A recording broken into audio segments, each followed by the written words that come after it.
CM DCM ನಡುವೆ ಸಂಧಾನಕ್ಕೆ ಮುಹೂರ್ತ ಫಿಕ್ಸ್ ಆಗಿದೆ. ಸಿಎಂ ಡಿಸಿಎಂ ನಡುವೆ ಸಂಧಾನಕ್ಕೆ ಮುಹೂರ್ತ ಫಿಕ್ಸ್ ಆಗಿದೆ. ನವೆಂಬರ್ 29ನೇ ತಾರೀಕು ಇಬ್ಬರನ್ನು ಕೂಡ ಸಂಧಾನ ಮಾಡ್ತಾರೆ. ಡಿಕೆ ಶಿವಕುಮಾರ್ ಸಿದ್ದರಾಮಯ್ಯ ಅವರ ನಡುವಿನ ಶೀತಲ ಸಮರಕ್ಕೆ ತೆರೆ ಬೀಳುತ್ತಾ ಕಡೆಗೂ ಕುರ್ಚಿ ಕದನ ಅಖಾಡ ಪ್ರವೇಶಿಸಿದ ಹೈಕಮಾಂಡ್. ರಿಪಬ್ಲಿಕ್ ಕನ್ನಡದಲ್ಲಿ mega exclusive story. CM DCM ನಡುವೆ ಸಂಧಾನಕ್ಕೆ ಮುಹೂರ್ತ ಫಿಕ್ಸ್ ಆಗಿದೆ. ಅಖಾಡ ರೆಡಿಯಾಗಿದೆ. ನವೆಂಬರ್ 29ನೇ ತಾರೀಕು ಕುರ್ಚಿ ಕದನಕ್ಕೆ ಹೈಕಮಾಂಡ್ ಅಖಾಡ ಪ್ರವೇಶಿಸುತ್ತಾ ರಿಪಬ್ಲಿಕ್ ಕನ್ನಡದಲ್ಲಿ ಮೆಗಾ ಎಕ್ಸ್ಕ್ಲೂಸಿವ್ ಸ್ಟೋರಿ.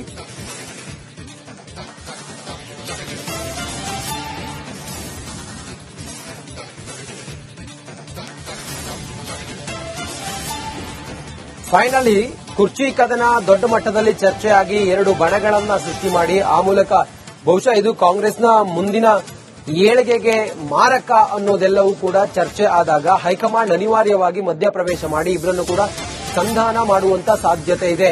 ಇದಕ್ಕಾಗಿಯೇ ದಿನಾಂಕವು ನಿಗದಿಯಾಗಿದೆ. ಹೈಕಮಾಂಡ್ನ ನಾಯಕರೆಲ್ಲರೂ ಕೂಡ ಸಿದ್ದರಾಮಯ್ಯ ಮತ್ತೆ ಡಿಕೆ ಶಿವಕುಮಾರ್ ಅವರಿಬ್ಬರನ್ನು ಕೂಡ ಜೊತೆ ಕೂರಿಸಿಕೊಂಡು ಅವರಿಬ್ಬರನ್ನು ಕೂಡ ರಾಜಿ ಪಂಚಾಯಿತಿ ಮಾಡಿ ಅವರಿಬ್ಬರನ್ನು ಕೂಡ ಸಮಾಧಾನ ಮಾಡಿ ಕುರ್ಚಿ ಕುರುಕ್ಷೇತ್ರ ಅಖಾಡಕ್ಕೆ ಹೈಕಮಾಂಡ್ ಆ ಮೂಲಕ ಎಂಟ್ರಿ ಆಗುತ್ತೆ. ಸಿದ್ದರಾಮಯ್ಯ ಡಿಕೆ ಶಿವಕುಮಾರ್ ಪವರ್ ಫೈಟ್ಗೆ ತೆರೆ ಎಳೆಯೋದಕ್ಕೆ ಪ್ಲಾನ್ ಮಾಡ್ತಾರೆ.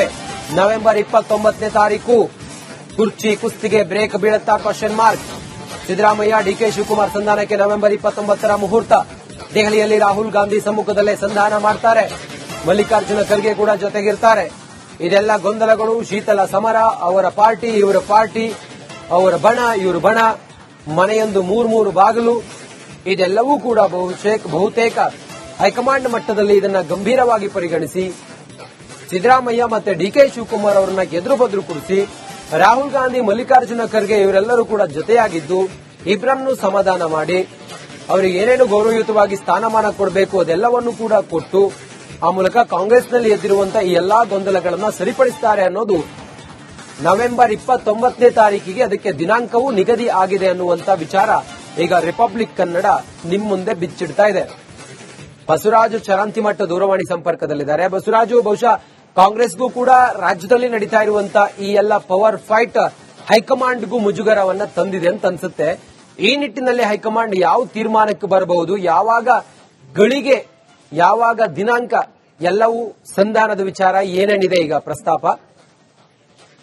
ರಜತ್, ರಾಜ್ಯದಲ್ಲಿ ಎದ್ದಿರ್ತಕ್ಕಂತಹ ಗದ್ದುಗೆ ಗುದ್ದಾಟವನ್ನ ಕಾಂಗ್ರೆಸ್ ಹೈಕಮಾಂಡ್ ಕೂಡ ಸೂಕ್ಷ್ಮವಾಗಿ ಗಮನಿಸ್ತಾ ಇದೆ. ರಾಹುಲ್ ಗಾಂಧಿ ಅವರು ದೇಶದಲ್ಲಿರಲಿಲ್ಲ, ವಿದೇಶಕ್ಕೆ ಹೋಗಿದ್ರು ಅನ್ನುವಂತ ಕಾರಣಕ್ಕಾಗಿ ಈ ಗುದ್ದಾಟ ಜೋರಾಗಿ ತಾರಕಕ್ಕೆ ಹೋಗುವಂತ ಲೆಕ್ಕಾಚಾರದಲ್ಲಿ ಆಗಿತ್ತು. ಈಗ ಅವರು ದೆಹಲಿಗೆ ಆಗಮಿಸಿರ್ತಕ್ಕಂತ ಹೊತ್ತಲ್ಲಿ ಒಂದಷ್ಟು ಮಾಹಿತಿಯನ್ನ ಪಡಿತಾ ಇದ್ದಾರೆ. ರಾಜ್ಯ ಕಾಂಗ್ರೆಸ್ ನಲ್ಲಿ ಏನೆಲ್ಲ ಬೆಳವಣಿಗೆ ಆಗಿದೆ ಅನ್ನುವಂಥದ್ದು ಕರ್ನಾಟಕದ ನಾಯಕರ ಜೊತೆ ಒಂದಷ್ಟು ಸಂಪರ್ಕವನ್ನು ಮಾಡಿ ಅದರಲ್ಲೂ ಬಿಕೆ ಹರಿಪ್ರಸಾದ್ ಇರ್ಬೋದು, ಪ್ರಿಯಾಂಕ್ ಖರ್ಗೆ ಇರ್ಬೋದು, ಮಲ್ಲಿಕಾರ್ಜುನ್ ಖರ್ಗೆ ಅಂತ ನಾಯಕರ ಜೊತೆ ಒಂದಷ್ಟು ಮಾಹಿತಿಯನ್ನ ಪಡೆದುಕೊಳ್ತಾ ಇದ್ದಾರೆ.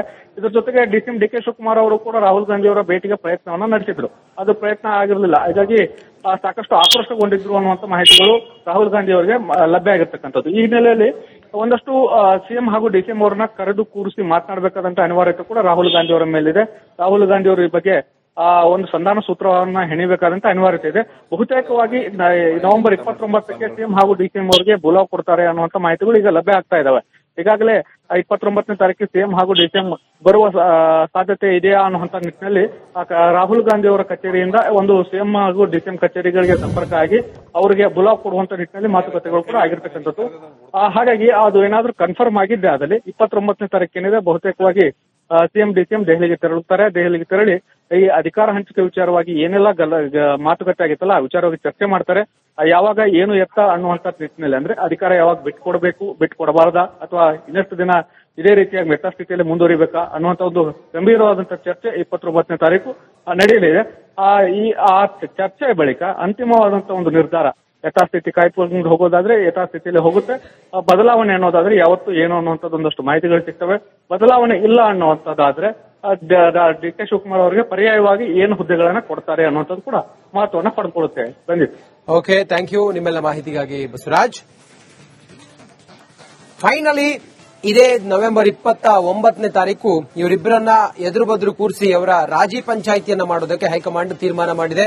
ಈ ಎಲ್ಲಾ ಗೊಂದಲಗಳು, ಈ ಎಲ್ಲಾ ಅಸಮಾಧಾನಗಳು, ಈ ಎಲ್ಲಾ ಇರುಸು ಮುರುಸುಗಳನ್ನ ಶಮನ ಮಾಡೋದಕ್ಕೆ ಹೊರಟಂಗೆ ಕಾಣಿಸ್ತಾ ಇದೆ ಕಾಂಗ್ರೆಸ್ನ ಹೈಕಮಾಂಡ್. ಆ ನಿಟ್ಟಿನಲ್ಲೇ ನವೆಂಬರ್ 29ನೇ ತಾರೀಕು ಈಗ ಇಂಥದ್ದೊಂದು ರಾಜಿ ಸಂಧಾನಕ್ಕೆ ಸಮಯ ನಿಗದಿಯಾಗಿದೆ ಎನ್ನುವಂತ ಮಾಹಿತಿ ಸಿಗ್ತಾ ಇದೆ.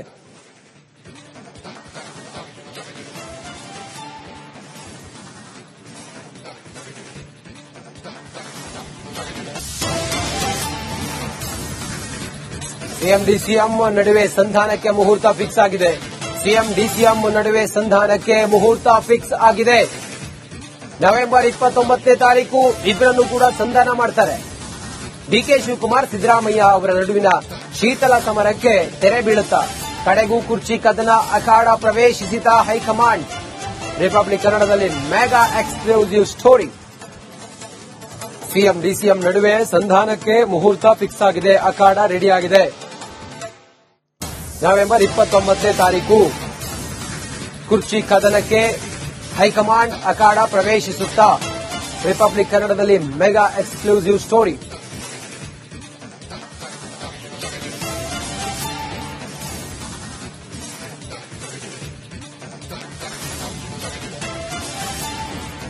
ಫೈನಲಿ ಕುರ್ಚಿ ಕದನ ದೊಡ್ಡ ಮಟ್ಟದಲ್ಲಿ ಚರ್ಚೆಯಾಗಿ ಎರಡು ಬಣಗಳನ್ನ ಸೃಷ್ಟಿ ಮಾಡಿ ಆ ಮೂಲಕ ಬಹುಶಃ ಇದು ಕಾಂಗ್ರೆಸ್ನ ಮುಂದಿನ ಏಳಿಗೆಗೆ ಮಾರಕ ಅನ್ನೋದೆಲ್ಲವೂ ಕೂಡ ಚರ್ಚೆ ಆದಾಗ ಹೈಕಮಾಂಡ್ ಅನಿವಾರ್ಯವಾಗಿ ಮಧ್ಯಪ್ರವೇಶ ಮಾಡಿ ಇಬ್ಬರನ್ನು ಕೂಡ ಸಂಧಾನ ಮಾಡುವಂತ ಸಾಧ್ಯತೆ ಇದೆ.